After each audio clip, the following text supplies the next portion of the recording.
بسم الله الرحمن الرحيم والذين أوتوا العلم درجات وقال تعالى في كلامه المجيد والفرقانه الحميد وقال رسول الله صلى الله عليه وسلم طلب العلم فريضة على كل مسلم أو كما قال النبي عليه الصلاة والسلام ঐতিহ্যবাহী দ্বীনি প্রতিষ্ঠান বাঙ্গালপাড়া নুরানি হাফেজিয়া কওমি মহিলা মাদ্রাসা কর্তৃক আয়োজিত আজকে এই তাফসীর ঐতিহাসিক তাফসীরুল কোরআন মাহফিলের সম্মানিত সভাপতি সাহেব, প্রধান অতিথি, বিশেষ অতিথি এবং সেরেতাজ উম্মতের সেরেতাজ উলামায়ে কেরাম এবং পর্দার আড়ালের আমাদের মা বোনেরা, মঞ্চে উপবিষ্ট সামিয়ানার নিচে আমরা যারা আছি, মুসল্লিয়ে কেরাম এবং আমার কলিজার টুকরা ছাত্র ছাত্রীদের আমি শুকরিয়া আদায় করছি যে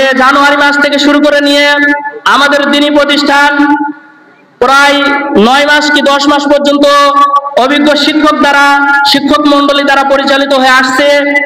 এর ফল আপনারা আজকে আসরের পর থেকে নিয়ে এই এশার আগ পর্যন্ত আপনারা নিজে চোখেই দেখেছেন যে আপনারা এই প্রতিষ্ঠান করে আপনারা ভুল করছেন না সঠিক কাজ করছেন, ঠকছেন না জিতছেন।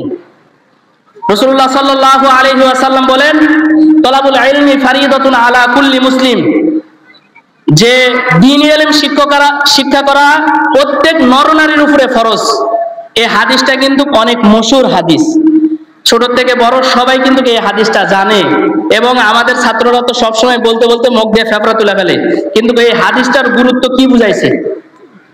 শুধু ওই তলাবে ইলমের জন্যই কি, ছোট ছোট বাচ্চাদের জন্যই কি হাদিস শিক্ষা করা, শরীয়তের মোতাবেক চলার মতন দ্বীনি শিক্ষা করা ফরজ, নাকি আমরা দাড়ি পাকা 20 বছর মানে 30 বছর 40 বছর 50 বছর যারা মুরব্বী আসছি আমাদেরকে শিক্ষা করতে হবে না?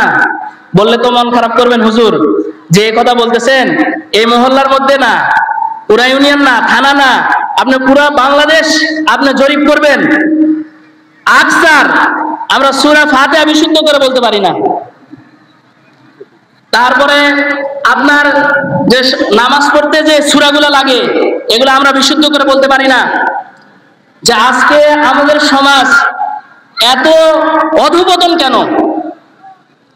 আজকে সমাজের মধ্যে এত অশ্লীলতা কেন? ছেলে তার বাবার কথা শুনতেছে না, মেয়ে তার আম্মার কথা শুনতেছে না, কাজের লোক তার মুনিবের কথা শুনতেছে না, রাষ্ট্র যারা প্রতিনিধি করতেছে রাষ্ট্রের জনগণ তাদের কথা শুনতেছে না। কারণ কি? আমাদেরকে বুঝতে হবে যে আমরা যদি তাদেরকে ছোট থেকে গঠন করি, একটা কাদা মাটি আপনি একটা ইটের মধ্যে মারবেন, ওইটা আপনার দিকে ছুঁড়ে আসবে না। যখন শক্ত হয়ে যাবে তখন আপনি ইটের মধ্যে আঘাত করবেন, তখন কিন্তু আপনার গায়েতে আসে লাগবে। তাহলে ওই বাচ্চা ছোট থাকতে যদি আপনি তার ভিতর দ্বীন দিতে পারতেন, দ্বীনের ইলম, হাদিসের ইলম, মাসালার ইলম, কোরআনের ইলম যদি আপনি দিতে পারতেন, তাহলে আজকে ওই সন্তান আজকে পিতার অবাধ্য হইতো না, ওই মেয়ে আজকে তার মায়ের অবাধ্য হতো না, ওই কাজের লোক তার মনিবের অবাধ্য হতো না। কিন্তু আমরা আমার সমাজকে, আমার ছেলে মেয়েকে, আমার নাতিপুতিকে আমরা দ্বীন শিক্ষা দিতে পারি নাই। এই জন্য আজকে তারা আমাদের কথাবার্তা শুনতেছে না। এটা আমাদের দুর্বলতা, মুসলমান হিসেবে আমাদের দুর্বলতা। এটা আমাদের এই দুর্বলতাকে দূর করার জন্য আপনারা শুকরিয়া জ্ঞাপন করবেন আল্লাহ তাআলার দরবারে, যে এই মহল্লার জন্য, এই গ্রামবাসীর জন্য একটা রহমত স্বরূপ এই যে তিনি একটা প্রতিষ্ঠান আপনাদের চালু হয়েছে, এখানে দ্বীনের শিক্ষা হইতেছে। রাসূলুল্লাহ সাল্লাল্লাহু আলাইহি সাল্লাম হাদিসের মধ্যে ইরশাদ করেন, যদি কোনো গ্রামের মধ্যে দ্বীনি শিক্ষা তালিম তাআল্লুমের কাজ চালু থাকে, তো ওই ছোট ছোট বাচ্চারা বুকের মধ্যে কোরআন শরীফ নিয়ে তারা যখন কোরআন তেলাওয়াত করতে করতে কবরবাসীর সামনে দিয়ে আসে, আল্লাহ তাআলা বলেন ওই কবরবাসীর আযাবকে আল্লাহ তাআলা 40 দিন পর্যন্ত মওকুফ করে দেয়। তাহলে আপনাদের এটা রহমত না? আপনাদের গ্রামের জন্য রহমত না? এই দ্বীনের কাজ আপনারা যে করতেছেন, সাহায্য সহযোগিতা যেভাবে মাদ্রাসাটা করতেছেন, এটা আপনাদের কি হবে? কাল কিয়ামতের দিন মসজিদের যারা ইবাদতকারী ছিল তারা মসজিদ আল্লাহ তাআলার কাছে সুপারিশ করবে তাদের জন্য। মাদ্রাসার মধ্যে যারা সাহায্য সহযোগিতা তারপরে বাচ্চা দিয়া, জ্ঞান দিয়া, বুদ্ধি দিয়া, টাকা দিয়া যারা সহযোগিতা করছে, ওই মাদ্রাসাও কাল কিয়ামতের দিন তাদের জন্য সুপারিশ করবে। করবে না ভাই? করবেই। তাহলে আমার দ্বারা যেন মাদ্রাসার জন্য কোনো ক্ষতি না হয়, আমার দ্বারা যেন মাদ্রাসার শিক্ষা যে কোনো কার্যক্রম সেটা যেন আরো সামনে বাড়ে, এই কাজ আমরা করব। আপনাদের কাছে বিনীত অনুরোধ, মা বোনেরাও এসেছেন, আপনাদের কাছে বিনীত অনুরোধ, আমাদের সিলেবাসটা কি এই সম্পর্কে আমি বলে শেষ করে দিব।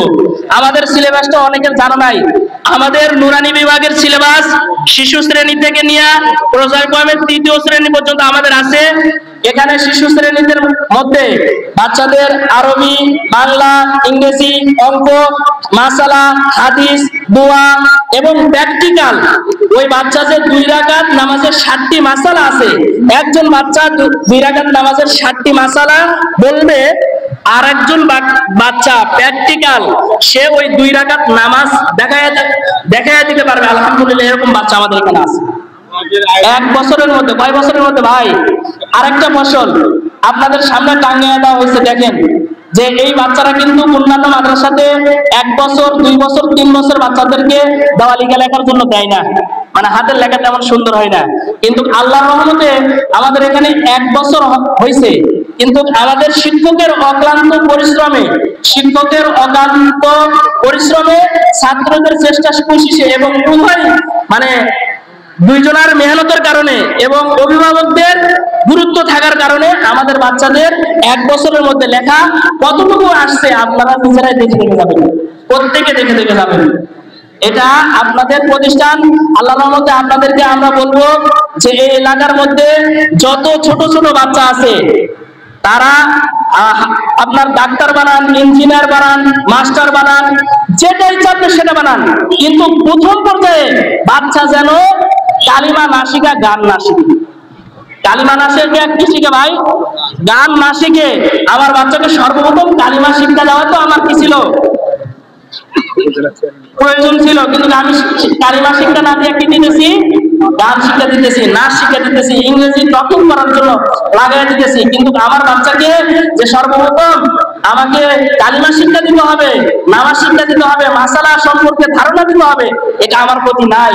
দ্বীনি ভাই হিসাবে, মুসলমান ভাই হিসাবে আপনাদের ভাই ধরে বলি, আপনাদের কাছে বিনীত অনুরোধ করে বলি, আপনার বাচ্চাকে আপনি ডাক্তার বানান, মাস্টার বানান, ইঞ্জিনিয়ার বানান, যা ইচ্ছা আপনি তাই বানান, কোনো সমস্যা নাই।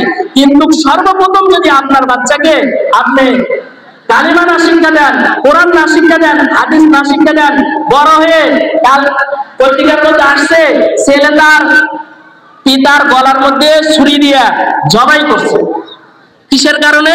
সে গাঁজা খায়, মদ খায়, ইয়াবা খায়, ফেন্সিডিল খায়। এই টাকাগুলা প্রত্যেকদিন তার মা বাবার কাছ থেকে নেয়। এখন সে টাকা পায় নাই, টাকা না পাওয়ার কারণে কি হয়েছে? তার মাকে, তার বাবাকে, সে ছেলে হয়, তার মধ্যে হিদায়াত জ্ঞান, ইসলামের জ্ঞান তার ভিতরে না থাকার কারণে সেই মাকে এবং বাবাকে গলার মধ্যে ছুরি দিয়ে হত্যা করছে। কারণ তার নেশা উঠে গেছে। যদি আমি তাদেরকে কোরআন এবং হাদিসের জ্ঞান দিতে পারতাম, তাহলে ওই বাচ্চা কি তার মা বাবাকে খুন করতো না। কিচ্ছু না পারলে ভাই, আপনি যখন মারা যাবেন তখন আপনার সামনে যায় রব্বির হামহুমা, কবরের সামনে যায় রব্বির হামহুমা কামা রব্বায়ানিস সগীরা, অকুল রব্বির হামহুমা কামা রব্বায়ানিস সগীরা। সূরা ফাতিহা, সূরা ইখলাস পড়িয়া যখন আপনার রূহের মাগফিরাতের জন্য দোয়া করবে, আল্লাহ তাআলা বলতেছে ওই সন্তানের চোখের পানি নাকের ডগার আসার আগে আল্লাহ তাআলা তার বাবা মার কবরকে মাফ করে দিবে। তাহলে এরকম বাচ্চা আমাদেরকে তৈরি করতে হবে না? হবে কি হবে না ভাই? তাহলে আপনাদের সুযোগ, সুতিহাট যেতে হবে না, কুলিয়ার যেতে হবে না, মইনুম যেতে হবে না, এদিকে আপনার সিংড়িহাট যেতে হবে না। আপনাদের এখানেই বাংলাপাড়া নুরানি হাফেজিয়া কওমি মাদ্রাসা আছে। এখানে আপনার সন্তানকে আপনি দেন।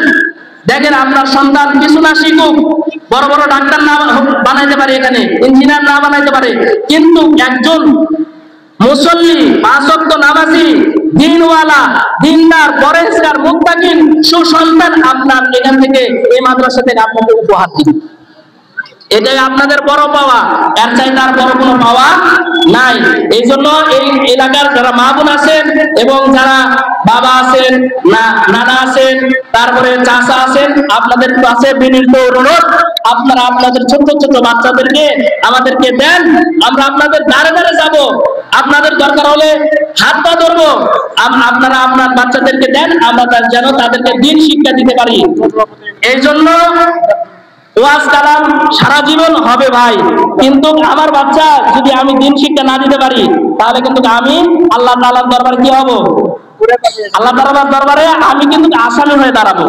এজন্য আমাদের বাচ্চার প্রত্যেকটা ছেলে মেয়েকে সর্বনিম্ন কিছু না পারলে সে যেন পরিপূর্ণ নামাজ পড়তে পারে, হাদিস পড়তে পারে, মাসালা পড়তে পারে, স্পষ্ট ভাবে কোরআন তেলাওয়াত করতে পারে, এরকম একটা সুসন্তান, এরকম একটা পদ্মাশীল মেয়ে আমরা তৈরি করবো। তো ঘরে ঘরে ইনশাআল্লাহ আমরা সবাই যারা যারা করবো আমরা হাত উঠে দেখে তো আল্লাহ তাআলা যেন আমাদের প্রত্যেকের হাতগুলোকে কবুল করে, প্রত্যেকের ঘরের ছেলে মেয়ে নাতি পুতি ভাস্তা সকলকেই যেন আল্লাহ তাআলা দ্বীনি ইলম শিক্ষা করিয়া কবরে যাওয়ার মতো আল্লাহ তাআলা তৌফিক দান করে। সকলে বলে আমিন। ওয়া আখিরু দাওয়ানা আলহামদুলিল্লাহি রাব্বিল আলামিন।